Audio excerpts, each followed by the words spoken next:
Bismillahirrahmanirrahim. Assalamualaikum warahmatullahi wabarakatuh. Pada kesempatan kali ini kita akan bahas tentang syurutu jam'i takhir, yaitu syarat-syaratnya sholat jamak takhir, dari kitab Safinatun Najah.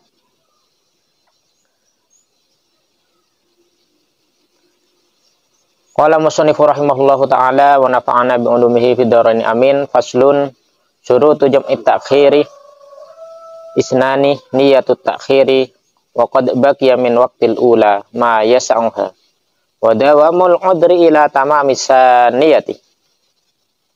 Pasal ini menjelaskan tentang syarat-syaratnya jamak takhir.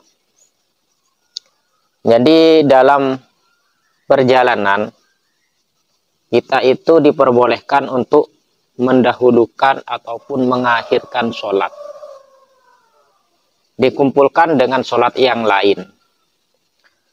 Di penjelasan sebelumnya sudah dijelaskan tentang jamak takdim, di mana sholat yang belum masuk waktunya itu ditarik pada waktu sholat yang pertama atau sholat yang sudah masuk waktunya, seperti sholat asar ditarik ke sholat duhur, sholat isya ditarik ke sholat maghrib. Itu namanya jamak takdim. Nah, sekarang ini adalah kebalikannya, yaitu jamak takhir.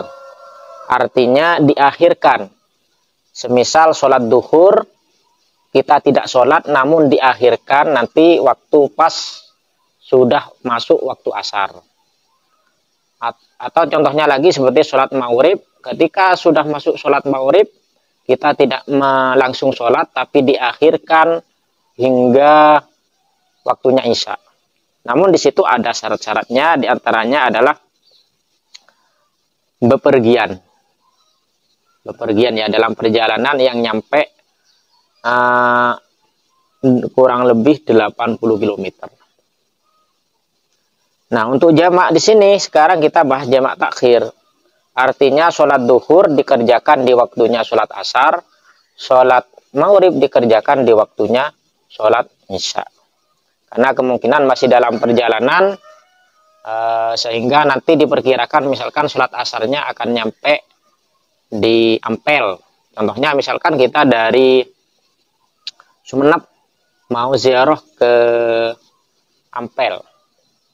Kebetulan berangkatnya sekitar jam 9, sehingga pas waktu duhur nyampe di Bangkalan, masih mampir ke Syekhona Khalil Bangkalan.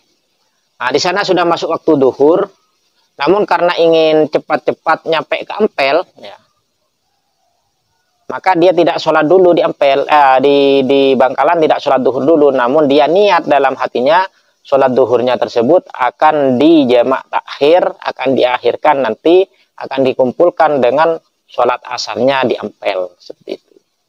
Itu contohnya.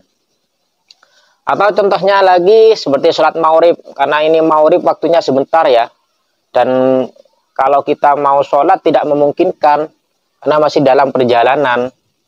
Nanti baru nyampe misalkan isya, bukan nyampe ke rumah ya, nyampe ke tempat tujuan yang kita tuju. Misalkan naik bis nih ya, kan bis kadang nggak berhenti kan kalau waktu sholat.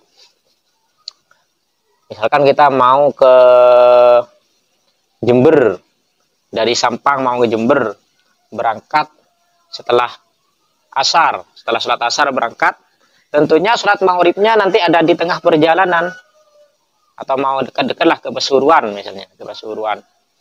Tentunya sholat maghribnya pasti ada di tengah perjalanan, dan untuk sholat kita tidak memungkinkan, sehingga kita niat di waktu sholat maghrib tersebut, ketika masuk sholat maghrib kita niat sholat maghribnya akan dikerjakan bersamaan dengan sholat isya nanti kalau sudah nyampe di Pasuruan. Namanya itu jamak takhir.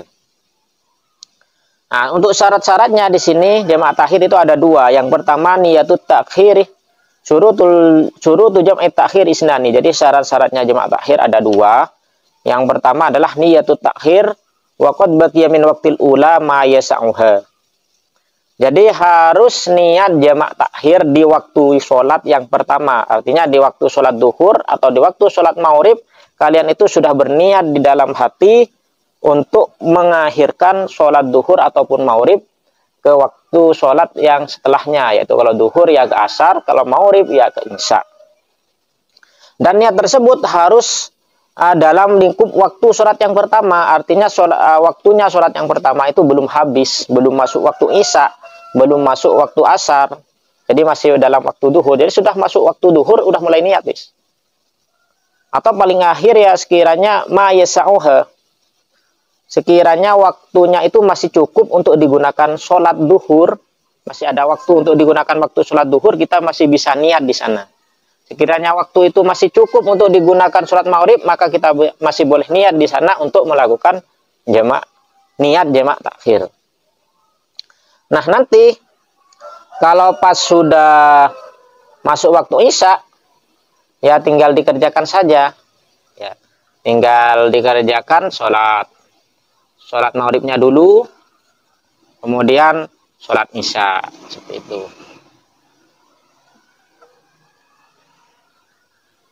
Sedangkan niatnya usolli fardul maghribi salasa rakaatin majmu'an bil isya'i jam'a takhirin arba rakaatin makmuman imaman fardul lillahi ta'ala. Kalau yang asar, kalau yang duhur ditarik asar usolli fardul duhri arba rakaatin majmu'an bil asri jam'a takhirin arba rakaatin makmuman atau imaman fardul lillahi ta'ala. Saya niat sholat duhur 4 rakaat dijamak dengan sholat asar dengan jamak takhir 4 rakaat imaman atau makmuman fardhullahi ta'ala. Saya niat sholat maghrib 3 rakaat dijamak dengan sholat isya dengan jamak takhir. Sholat isyanya 4 rakaat kalau tidak dikosor ya. Nanti bab kosor ada lagi. 4 rakaat imaman fardhu lillahi ta'ala atau makmuman fardhu lillahi ta'ala. Nanti di pembahasan berikutnya ada sholat kosor. Sholat kosor itu diringkas menjadi 2. Dan itu akan bahas mungkin di pembahasan berikutnya. Terus wadawamul udri ila tamamis saniyah.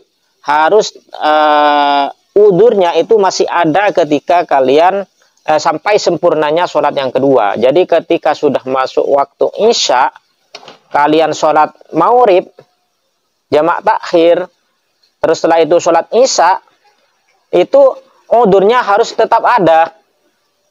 Harus udurnya tetap ada. Artinya belum nyampe ke rumah.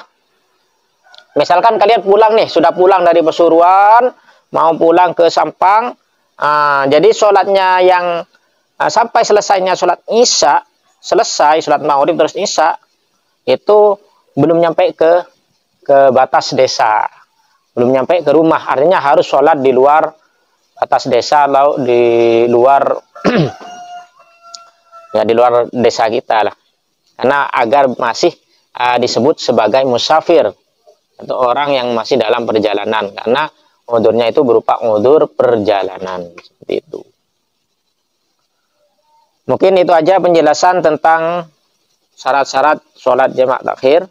Berikut maknanya, jika ada yang benar bahwa minallah, kalau ada yang salah wa min nafsi, wallahu a'lam bishawab. Wassalamualaikum warahmatullahi wabarakatuh.